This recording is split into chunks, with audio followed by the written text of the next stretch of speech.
Hi everybody, it's me, Corey T, and in this video I want to tell you this amazing success story about someone in my family who has recreated a relationship with someone that she really wanted to recreate a relationship with. And I don't like the term success story when it comes to manifesting a specific person, because I don't like to idolize the getting of the person, because you're the prize and that's that. And it's more about the success of the transformation of the self, which leads to different results in connections, which can lead to beautiful things. So as I say, I can't say who this person is in my family, but it's someone very, very close to me. And she was in and out of this connection with this person, with her person, for a really long time, years. Lots of stuff happened in that time. They were separated for all of that time, really, but they had a very, very strong connection. At points in the journey, they were both with other people. There was a lot of silence, a lot of not talking. There were many times where they would come together and be very aware of the intensity of their connection, but then because of the situational things and circumstantial things, they would pull away and they would separate for really long periods of time and wouldn't speak. And this person was also in a very negative pattern when it came to relationships. Her view on herself and relationships was extremely negative. So she would say things to me like, I'm just never going to find anyone. Or she would say things to me like, I'm fine on my own, I don't need anyone. But she would actually be quite upset about it and bitter about it, really, but trying to be okay with it. And so I had loads and loads of conversations with her over the years, and I really felt very sad that this was the way that she was thinking and believing, because we know that if we start believing these things about our life and ourselves, then that is what we're going to see in our life. So I wanted her desperately to change the way she was seeing herself and the world, and that is what started happening. But it started happening through lots of really uncomfortable things that happened in other connections that made her feel hurt and sad and not good enough. So actually all of these negative things that seem to happen, not only in romantic relationships, but also in work and friendships and all of these things, it was just like lots of negative things over and over and over again. She started going, right, there's something going on here. And she started going to therapy, first of all. So she started talking to someone about herself, which is what she never did, because she was always giving, always giving out her love, giving out her time, such a people pleaser. And she started to take something back for herself, which I think she started realising when she went to therapy. And this led her over time to building the confidence to creating actual embodied changes. So for example, she left a job that she was very, very unhappy in, and she started her own business, and she started giving herself more time, more freedom. She was liberated the day that she left that job.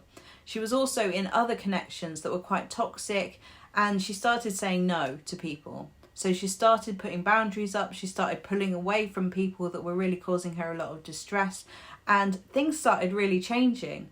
And then out of nowhere, this person that she had been really having such a strong connection with over the years showed up in her life again, and it happened very, very quickly that they moved in together, and now they've been together for a year. And honestly, I look at this person as a different person to the way that I was looking at him before. So it's really interesting for me to be a family member who has changed my perception of this person, because before, when this was happening, I would be so frustrated with this situation because I didn't want this person in my family to be hurt, and I felt that her self-esteem was really hitting a wall with this person, and he was not doing anything to help at the time, and the situation was difficult to watch. So it was frustrating for me to watch, but at the same time I deeply understand it, because I've been there.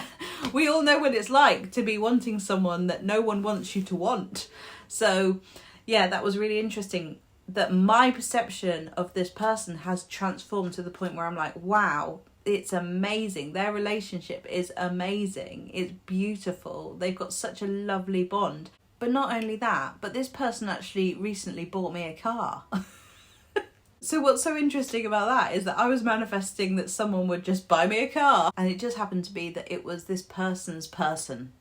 Sorry, I can't say who it is in my family because she doesn't want me to, but yeah, it's really interesting how it's all happened. It's a happy ending for many reasons, but the moral of the story is she actually wasn't watching any videos or doing any conscious sitting down manifesting or anything like that. She wasn't doing any of that. She wasn't involved in the manifesting community.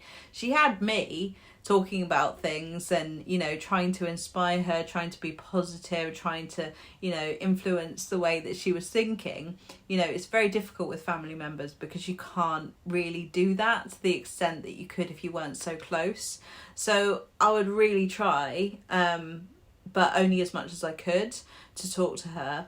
But it was happening on its own. And I do think I did have an impact on her and her self-esteem. But ultimately it was down to her to make the embodied choices that she made to create a different result in that connection. I think lots of us, and me included, are actually jealous of the people who are not really looking at the manifesting content so much because they don't get so obsessed with it. And maybe she would have got obsessed with it, but luckily for her she didn't. She just actually naturally made those changes. But it wasn't because of an agonizing, painstaking manifestation process that she had to cognitively think about and do all the time. She actually naturally moved towards a sense of self-worth that elevated herself, her sense of self, and therefore meant that the people around her and this person had to meet her where she was. And so everything changed. And it's just so interesting how it all happened. It seemed to happen very quickly. She went to therapy, she left the job, she started a business, she started leaving all these toxic friendships and other connections and things like that. And then suddenly, bam, she's in a really good relationship, very healthy relationship. And some of her stuff has come up, lots of insecurities, which has been very interesting for me to see and really talk to her through. But she's still there.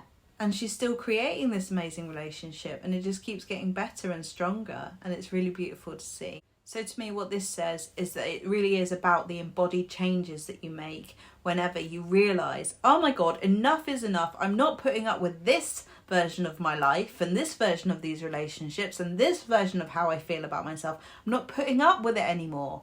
I'm going to do something different. I'm going to put an end to this narrative that I've been living in and embodying. So ask yourself, who am I being and who would I like to be? And what does that mean? What new choices do I need to make if I want to be that person who receives different results in their life? Okay, so it starts with that, and it doesn't start with, I want to get this person, so I need to do this. Okay, I know that's really confusing because I know that's what you want, but actually it has to be more about how you feel about yourself, and trust that when you do that, amazing things and different results in your connections will happen.